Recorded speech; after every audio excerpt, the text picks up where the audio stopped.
In a previous video, I suggested making a rant video on the topic of Age of Mythology Definitive Edition, and the comments confirmed I should, so here it is.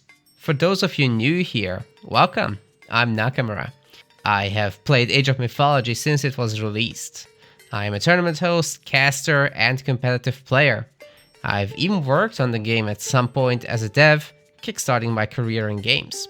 This video is covering my view on the future of the game.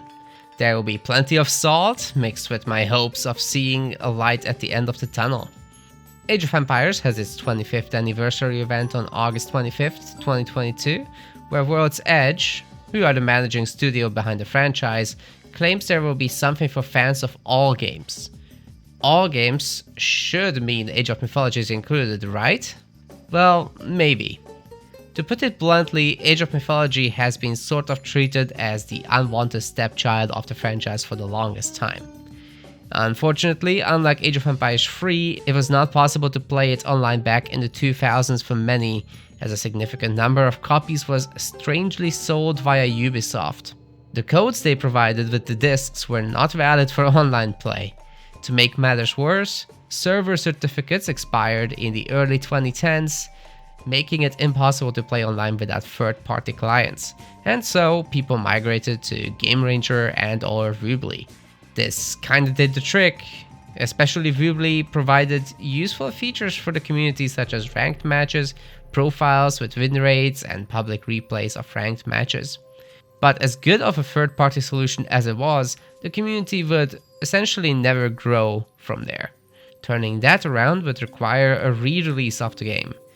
Let's say that it's not too reasonable to complain about this. It's been ages, and the early 2000s were not an era of live ops in game development. Live ops meaning that basic support for the game would exist, systems would be maintained, and that the game would be patched regularly.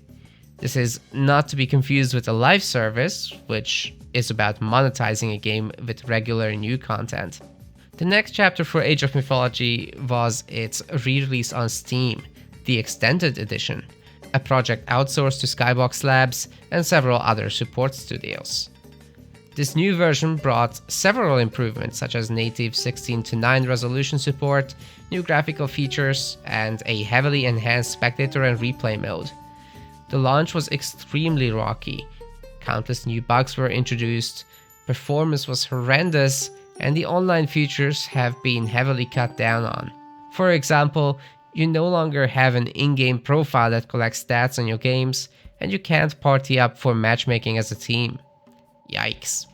Over the years, and this took many years, including a petition started by yours truly, patches have improved the situation and introduced new quality of life features, but the game is still not fully living up to the original experience, and the online experience has severe networking issues, making especially team games lag significantly. As some of you may know, my first gig in games was with Forgotten Empires, doing some QA work on the Extended Edition, followed by design work on the China DLC, Tale of the Dragons. This ended up being the lowest rated Age series product of all time, currently sitting at 36% positive Steam reviews. A great shame I carry to this day, though I was fortunate enough to get to contribute to much better received games soon after, namely Halo Wars 2 and the Total War Warhammer series. Frankly, Tale of the Dragon was an extremely rushed product with insufficient resources committed. I say this from the perspective of someone who worked on the China civilization itself, but from what I understand of the community sentiment, people's biggest gripes are the campaign's quality from a narrative, dialogue, and mission design perspective. Another controversial area was the art of the units being lower quality and being too close to pre-existing stuff in the game. For example, the Skald Cavalry is a very cheap reskin of the Greek Kataskos boss. That's not to say that the Civ doesn't offer some unique or cool aspects, but at the time, Microsoft was pushing the team at Forgotten Empires to focus its efforts on the simultaneously developed Age of Empires 2 DLC. Of course, they asked for that. Age of Mythology was always performing worse in business terms, but the extent of the imbalance in resourcing was just crippling and unreasonable. Looking at the Extended Edition now, Its estimated sales are over 2 million copies.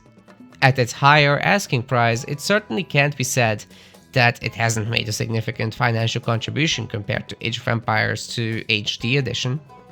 Needless to say, Microsoft got what they wanted, and the African Kingdoms DLC for AoE 2 did well. It's currently sitting at 81% positive Steam reviews. At the same time, the Tale of the Dragon DLC did not do anything to resolve the dumpster fire that Age of Mythology Extended Edition already was. This is something I frequently got into internal conflicts about, but there was nothing we could do. All code was done by Skybox Labs, and Forgotten Empires was just a content studio at the time, essentially working with the modder's toolkit and a large mod team's resources. After some initial hotfixes, it would be years until the game got substantial patches.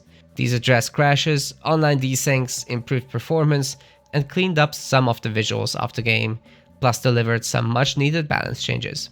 I now believe that the Extended Edition is quite good and playable, but only if you are looking to do single player or 1v1 multiplayer games.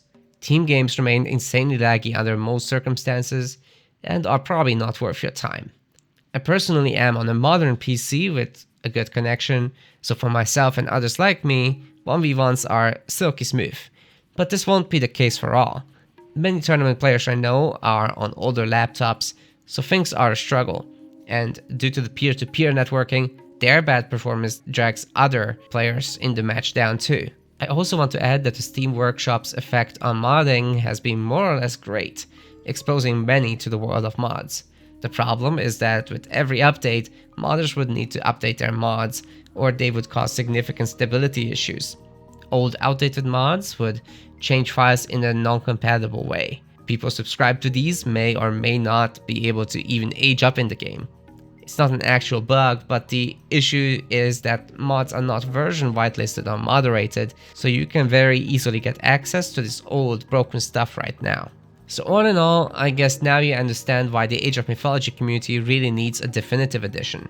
After many of us have bought the game 2 or 3 times over the years, I think it's very reasonable to have the expectation to be able to play the game in its best possible form and to have it preserved in a state that lives up to what the original felt like at the time. What's incredibly sad is that we as a community have been absolutely left to rot thus far. World's Edge claims that they haven't forgotten us. They stated so in interviews with large gaming outlets since 2019, but what do they have to show for themselves other than the word 3 years later? Not much.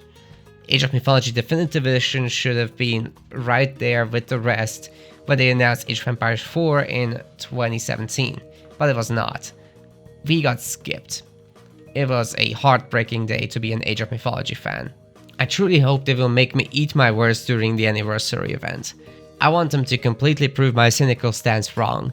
I want them to announce Age of Mythology Definitive Edition and perhaps even tease Age of Mythology 2. There are countless things that could be done with this franchise, and there is a ton of money for them to be made. This game is highly monetizable with different civilization DLCs and even major god DLCs if they wanted to do that. Who said there cannot be further campaigns made with existing civs? We don't necessarily need to have the civ bloat of Age of Empires 2 and 3, as the ones over here are highly asymmetric and feel completely different from one another.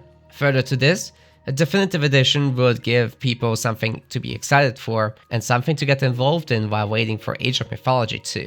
I'd find it hard to believe that Age of Mythology 2 would not be the next step for World's Edge. Personally, I just don't see them making an Age of Empires 5 anytime soon, as the key historical time periods that the Age games are suitable for have all been covered. So, I suppose you'd like to know what I'd like to see in the definitive edition. There's a whole podcast I did with Boyd and Iron Maiden and Kiyomaku on the Metaplays channel, link in the description. But here's a short version of my wishlist anyway. In fact, you should share your own thoughts and suggestions in the comments too. I'd like to see the core definitive edition stuff. Remastered graphics, server networking, a progression system with missions and unlockable stuff, matchmaking for 1v1 and teams, and maybe some casual modes on the side, like free-for-all or scenarios. Mods should have a browser in the game client to be easily accessible and be verified against the game version. If I join the modded lobby, I should be prompted to download the mod without hassle. Cosmetic-only mods should not be desync sensitive. These are a given, and it wouldn't be a definitive edition without these. Rework the Tale of the Dragon DLC completely. Create a brand new campaign with brand new characters. Tweak the Civ itself. Some units and god powers could be replaced entirely with better ideas now that a budget can be secured for this. But at the very least, implement mechanics properly rather than kit bashing and make everything look unique. Add quality of life features such as a global queue, hotkeys for upgrades, a better hotkey editor such as via better sorting, a properly working attack move, sub-selection cycling, camera location hotkeys, rally points on units, rally lines for buildings, and more. Experiment with modernizing some game features that may go against some original designs. For example, what if autoqueue didn't exist in ranked games and high single-player difficulties? What if multiple selected units would show up as one card for each selected object rather than being batched? What if special abilities were player activated rather than automatic? What if all the hidden stats didn't require text mods? It's okay to revert changes or to make them optional if there is community backlash. Make some daring balance changes. What if Atlanteans had one population cost villagers with a small twist? For example, the hero villagers could build much faster. What if town centers didn't build so quickly and vaults were more costly so as to avoid the boomy competitive meta? What if units with a bonus damage versus buildings had their full value working against unfinished buildings? Add new content. Community maps, for example, would provide easy and immediate value. These have been heavily in use by the competitive community and are high in number and quality both. New Civ DLCs would be totally fine as well. I do think the project is already huge without this, and first a polished base should be delivered as a priority. Get creative with multiplayer. The game is about more than just supremacy. We have tons of fun game modes such as Tiny, Mythology, Zelda, and many more that are hugely popular. Why not officially include them and make them match-made? Why not accept community submissions for scenario game modes like these? Please don't forget the deathmatch mode either. We even have our own regularly updated balance mod with perfectly mirrored randomly generated maps over here. By the gods, make sure the damn game runs smoothly. We have suffered enough. I could go on all day, but in the end, none of this will be up to me. I do hope, however, that I managed to get a point across that will help to shape the future of Age of Mythology in a more positive way. I think we all want to be hopeful, excited, and happy gamers, not worrying about whether we're even a consideration at all. While I don't cover a lot of Age of Mythology lately on my personal channel, there are some deathmatch games I will share on occasion. I also highly encourage you to check out my RTS esports project MetaPlays, where Age of Mythology is right at the center of attention with our tournaments and show matches. Make an account on the website or just check out the tournament games live on Twitch or later on YouTube. Feel free to subscribe to my personal channel here as well and check my other stuff in the description. If there's a definitive edition, not to mention an Age of Mythology 2, I'm going to put significant effort into making Age of Mythology content for sure. You won't be disappointed. Thank you very much for watching. I will see you the next time.